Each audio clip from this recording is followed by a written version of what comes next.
বাংলাদেশে প্রতি ১০০ জনের মধ্যে ৩৯ জন ইন্টারনেট ব্যবহার করে থাকেন।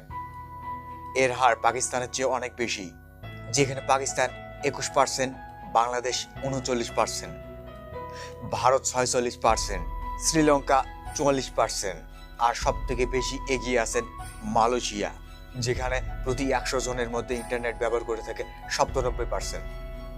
এর মানে হলো বাংলাদেশ অর্ধেক পিছিয়ে আছে।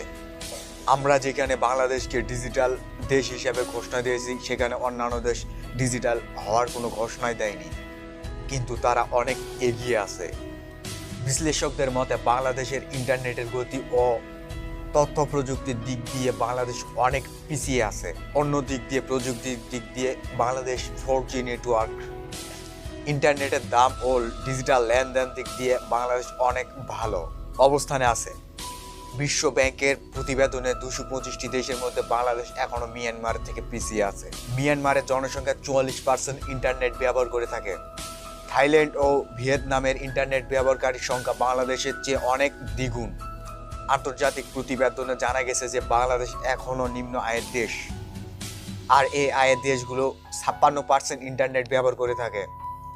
দক্ষিণ এশিয়ার গড়ে হার ৪২%, যেখানে নিম্ন মধ্যম আয়ের দেশ হিসাবেও পিছিয়ে আছে বাংলাদেশ।